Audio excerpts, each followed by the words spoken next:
900, apparently, have been dismissed. Around, I think, since the war, possibly. Nervous business. Oh, nervous. See, I tell you, there's only one worse job, being a debt collector in Glasgow. I'm a professional footballer who plays for money. I'm not ashamed that I've always said that. I've always been open about that.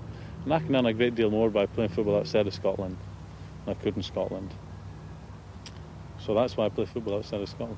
But I'd still like to play a manager at Rangers one day. I'll settle for a manager. Todd Wallace, watch out.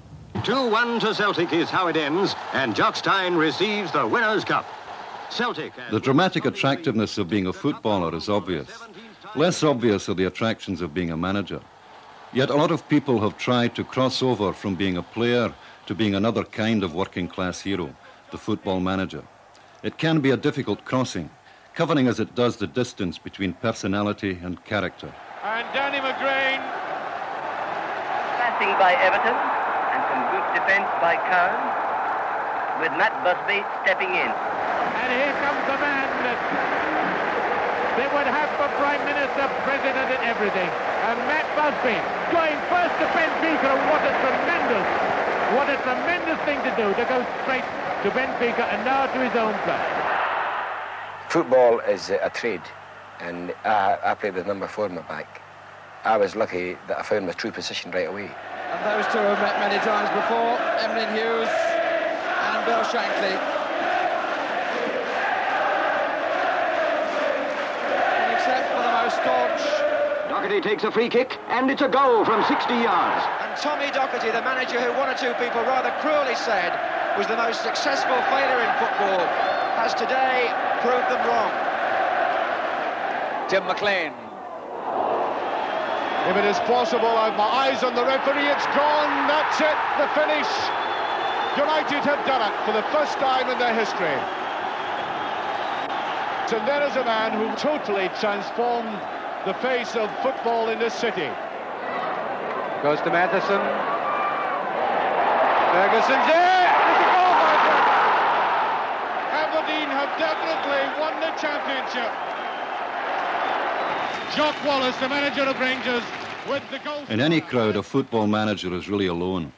In the course of every game, he endures involvement without participation. His career is at the mercy of a bouncing ball and the wayward talents of his team. Unlike the players, he can't convert his tension into energy. He has to find within himself the strength to absorb it. Waves aside, feels for penalty kicks. And now the instructions come from the bench. The ball is not there.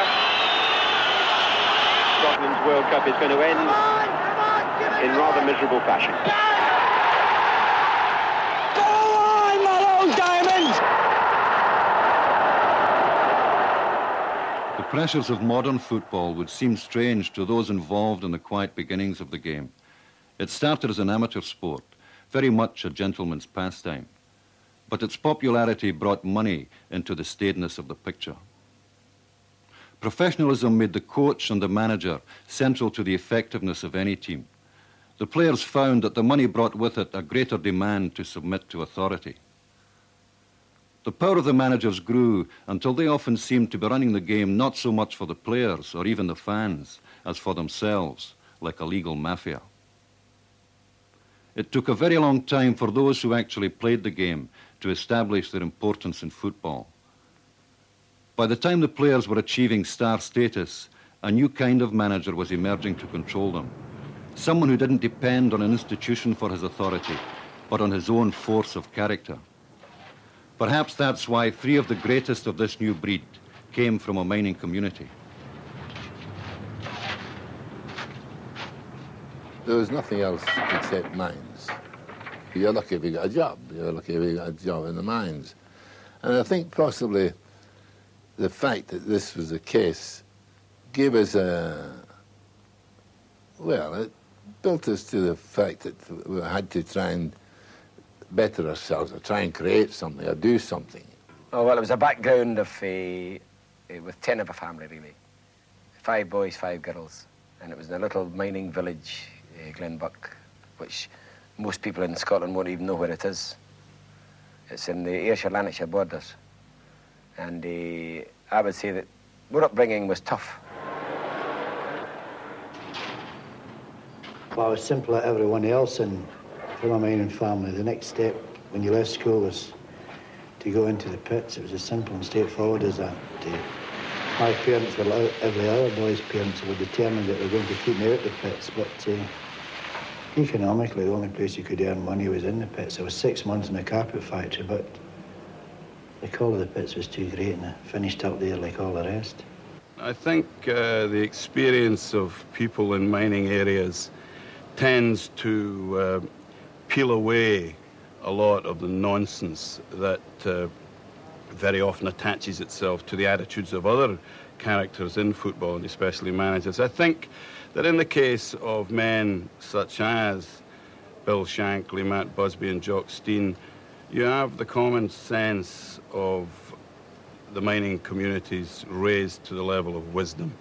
And as Jock constantly said, if you've seen and experienced the sort of hard things that can happen underground, you're not going to be too intimidated by a wee crisis in a football club.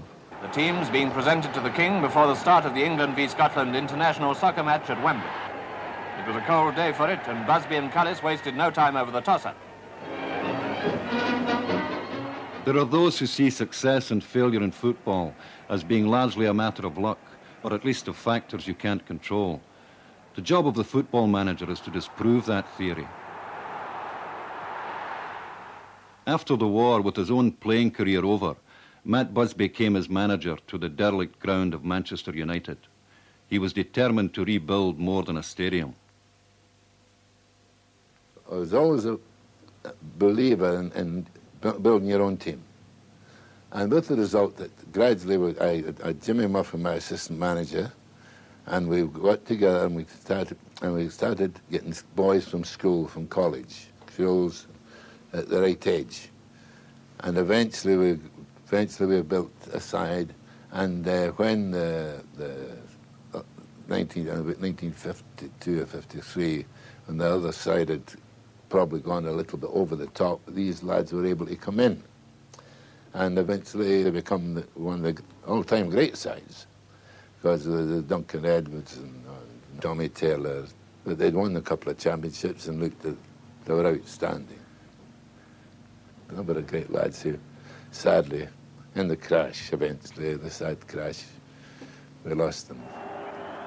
Matt Busby's team matured quickly. Though they lost to Aston Villa in the 1957 Cup final, they won the league, which took them into Europe. By 1958, they looked set to go a long way. But football, which enjoys exaggerated words like tragedy and disaster, can sometimes make the words sadly accurate.